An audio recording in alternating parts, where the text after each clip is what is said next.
Fils et du Saint-Esprit. Amen.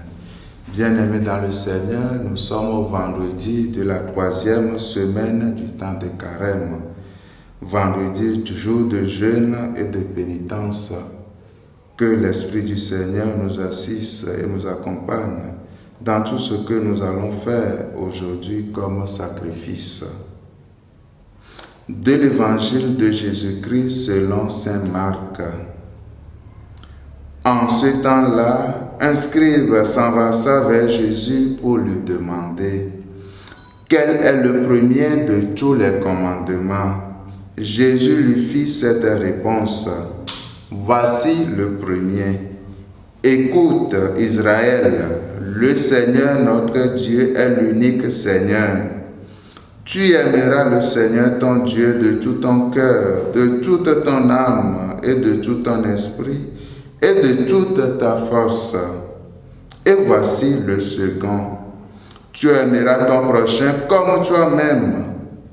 Il n'y a pas de commandement plus grand que cela. » Le scribe reprit. « Fort bien, maître, tu as dit vrai. Dieu est l'unique et il n'y en a pas d'autre que lui. L'aimer de tout son cœur, de toute son intelligence, de toute sa force et aimer son prochain comme soi-même vaut mieux que toute offrande d'holocauste et de sacrifice. » Jésus, voyant qu'il avait fait une remarque judicieuse, lui dit « Tu n'es pas loin du royaume de Dieu. » Et personne n'osait plus l'interroger. Acclamons la parole de Dieu. Louange à toi, Seigneur Jésus. Aimer Dieu et aimer les autres. Les deux commandements vont de pair. On ne peut pas aimer Dieu en haïssant ou en méprisant les autres, en leur cherchant querelle ou en leur refusant notre soutien. La foi en Dieu doit nous amener à la vie avec Dieu.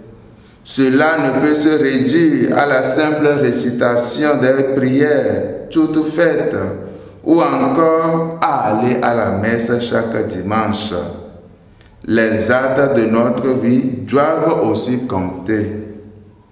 Aimer Dieu, c'est vivre selon sa parole.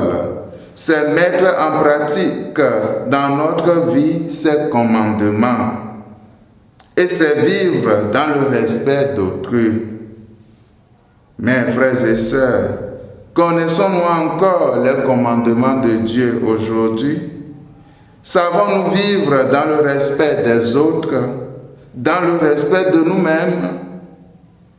Dans notre société où la consommation fait loi, où tout posséder est une qualité, où parvenir à la réussite, quels que soient les moyens utilisés, est acceptable, ou encore la poursuite de tout plaisir personnel sans discernement, faire loi de droit en oubliant tout devoir civique.